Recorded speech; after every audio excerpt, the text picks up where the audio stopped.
ஆண்டவராகிய இயேசு கிறிஸ்துவின் நாமத்தினால் இந்த செவ்வாய்க்கிழமை காலையில் உங்கள் அனைவரையும் அன்போடு வாழ்த்துகிறேன். சுகமாயிருப்பீர்களாக, தைரியமாயிருப்பீர்களாக, திடபலனாயிருப்பீர்களாக. இந்த நாள் காலையில் 1 யோவான் 5ஆம் அதிகாரத்திலிருந்து சில வசனங்களை உங்களுக்கு சொல்கிறேன். இந்த அதிகாரம் எப்படிப்பட்டது என்று கேட்டால் 1 யோவான், 2 யோவான், 3 யோவான் இயேசுவினுடைய அன்பின் அப்போஸ்தலன் அல்லாவிட்டால் அவர் மார்பில் சாய்ந்திருந்தவன் என்கிற யோவான் எழுதினது. இன்றைக்கு நான் உங்களுக்கு வாசிக்கிறதான தியானிக்கிறதான விஷயம் என்னவென்று கேட்டால் 5ஆம் அதிகாரம் 14ஆம் வசனம், நாம் எதையாகிலும் அவருடைய சித்தத்தின்படி கேட்டால் அவர் நமக்கு கொடுக்கிறார், செவி கொடுக்கிறார் என்பதே அவரை பற்றி நாம் கொண்டிருக்கிற தைரியம். அப்போ அவரை குறித்து நமக்கு ஒரு தைரியம் இருக்கு. யாரை குறித்து? நம்முடைய ஆண்டவராகிய கர்த்தரை குறித்து நமக்கு ஒரு தைரியம் இருக்கு. அந்த தைரியம் என்ன தெரியுமா?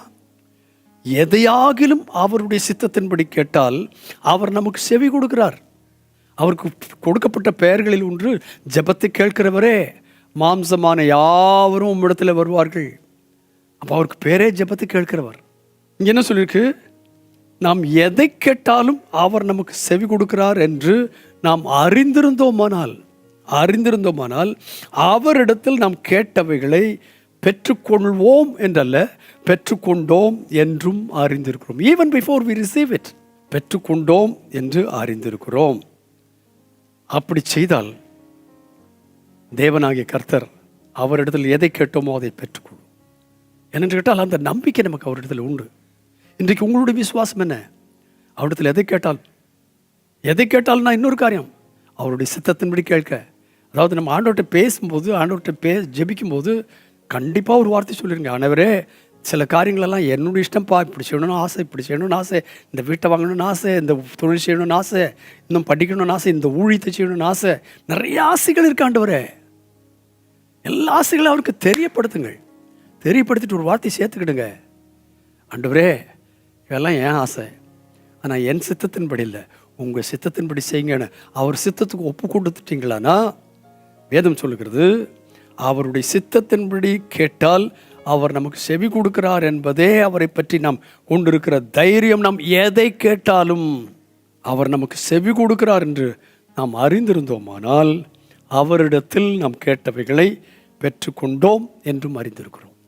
ஸோ இந்த நாள் காலையில் எதை கேட்டாலும் அவர்கிட்ட பெற்றுக்கொண்டோம் என்கிற ஒரு தைரியத்தையும் நிச்சயத்தையும் ஆண்டவர் உங்களுக்கும் எனக்கும் தந்தருள்வாராக. பரிசுத்தமுள்ள எங்கள் நல்ல பிதாவே, எங்களுக்காக நீர் வேத வசனத்தில் எழுதி வைத்திருக்கிற இந்த நல் வார்த்தைகளுக்காக உமக்கு நன்றி. இந்த வார்த்தைகளின்படி நீர் எங்களுக்கு செவி கொடுக்கிறீர் என்பதை அறிந்து உணர்ந்து உம்மிடத்தில் இந்த விசுவாசத்தோடு கேட்டு எவைகளை கேட்டோமோ அவைகளை பெற்றுக்கொண்டோம் என்று விசுவாசித்து அதை நாங்கள் சுதந்திரித்துக்கொள்ள எனக்கும் எங்களுக்கும் கிருபை தாரும். இந்த தேசத்தை எங்களுக்கு தாரும் என்று கேட்கிறோம். ரட்சிக்கப்படாத ஆத்மாக்கள் எங்களுக்கு சொந்தமாய் தாரும் என்று கேட்கிறோம். வியாதிஸ்தர்களை கொண்டு வந்து சுகமாக்கும் என்று கேட்கிறோம். பரிசுத்தம் இல்லாதவர்களை கொண்டு வந்து பரிசுத்தம் ஆக்கும் என்று கேட்கிறோம். ஆண்டவரே, யார் யாருக்கெல்லாம் தேவ கிருபை தேவைப்படுகிறதோ அவர்களுக்கெல்லாம் தேவ கிருபை அருள்படியாக வேண்டுகிறோம். சுகமில்லாதவர்களுக்கு சுகத்தை கேட்கிறோம், பலன் இல்லாதவர்களுக்கு பலத்தை கேட்கிறோம். இவைகளை கேட்டு நாங்கள் பெற்றுக்கொண்டோம் என்று விசுவாசிக்கிறோம். அப்படியே ஆவதாக என்று உம்முடைய சந்தானத்தில் கேட்கிறோம். இதை செய்தபடியால் உமக்கு நாங்கள் நன்றி சொல்கிறோம். துதி கனமெல்லாம் உமக்கே ராஜா. இயேசு கிறிஸ்துவின் நாமத்தில் வேண்டுகிறேன், பரிசுத்த பிதாவே, ஆமென். எவைகளை கேட்டோமோ அவைகளை பெற்றுக்கொண்டோம் என்று விசுவாசிப்போம்.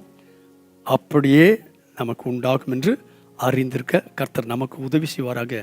God bless you this morning abundantly, again and again and again and again. I liked that word, again and again. கர்த்தர் உங்களை ஆசீர்வதிப்பாராக. ஆமென்.